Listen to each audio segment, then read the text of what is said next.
গত কয়েকদিন ধরে ভারতের ত্রিপুরা রাজ্য থেকে ধেয়ে আসা পানিতে ও বৃষ্টিপাতের প্রভাবে একের পর এক ডুবছে ফেনী, নোয়াখালী, কুমিল্লা সহ বিভিন্ন অঞ্চল। জনমনে প্রশ্ন উঠেছে, তবে কি ভারত ইচ্ছে করে বাংলাদেশকে ডুবাতে পানি ছেড়ে দিয়েছে? ত্রিপুরা রাজ্যের ডম্বুর বাঁধে ঠিক কি হয়েছিল?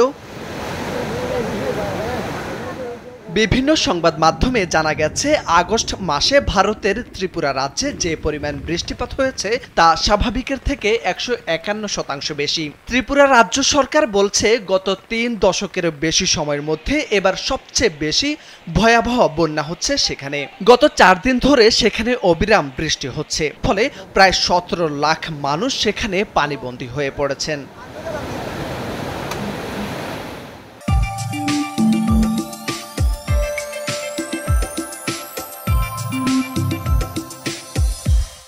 ত্রিপুরা রাজ্যের গোমতী জেলার গোমতী জলবিদ্যুৎ কেন্দ্রের অধীনে রয়েছে ডম্বুর জলাধার। রাজ্যের বিদ্যুৎ মন্ত্রী রতনলাল নাথ জানিয়েছেন, ওই জেলায় আগস্ট মাসে স্বাভাবিক বৃষ্টি হওয়ার কথা 196.5 মিলিমিটার, অথচ বৃষ্টি হয়েছে 656.6 মিলিমিটার, যা অন্যান্য সময়ের চেয়ে 234% বেশি। জানা গেছে, ত্রিপুরার রাজধানী আগরতলা সহ বিস্তীর্ণ এলাকায় এখনো পানির নিচে। রাজ্য সরকারের তথ্য মতে এই বন্যায় সবচেয়ে ক্ষতিগ্রস্ত জেলাগুলোর মধ্যে রয়েছে গোমতী। এই জেলাতে গোমতীর জলবিদ্যুৎ কেন্দ্রের ডম্বুর স্লুইস গেট খুলে দেওয়া ফলে বাংলাদেশের বিস্তীর্ণ অঞ্চলে ব্যাপক বন্যা হয়েছে বলে বিভিন্ন সংবাদ মাধ্যমে খবর বেরিয়েছে।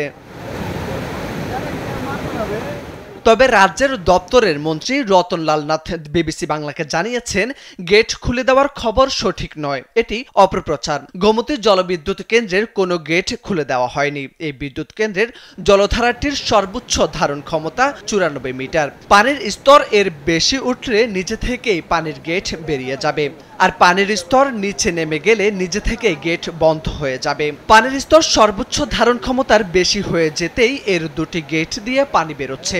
এর মধ্যে একটি গেট দিয়ে 50% হারে পানি বেরোচ্ছে। এদিকে সিকিম থেকে নেমে আসা তিস্তা নদীতেও পানির স্তর বিপজ্জনক বলে জানা গেছে। সিকিমে 2 দিন আগে একটি বড় ভূমিধসের ঘটনা ঘটেছে, তবে নদীর অববাহিকায় ব্যাপক বৃষ্টিপাত হচ্ছে না। তিস্তার পাড়ে 2 বাঁধে পানির স্তর স্বাভাবিক রয়েছে। ব্যারাজ কর্তৃপক্ষের সূত্র জানিয়েছেন, বৃহস্পতিবার দুপুর 12টায় গজলডোবা দিয়ে 1045.92 কিউমেক এবং কালীছোড়া বাঁধ থেকে একই সময়ে 1027 কিউমেক পানি ছাড়া হয়েছে বলে জানা গেছে। অন্যদিকে পারাক্কা ব্যারাজ নদীর পানির স্তর বৃহস্পতিবার থেকে কিছুটা বৃদ্ধি পাওয়ায় সেখানে কয়েকটি গেট খুলে দেওয়া হয়েছে বলে ব্যারাজের সূত্রগুলো জানিয়েছে। কিন্তু পানির স্তর ঠিক কতটা বেড়েছে বা কয়টি গেট খুলে দেওয়া হয়েছে সেটি জানা যায়নি। মোরশেদ আলম, কালবেলা।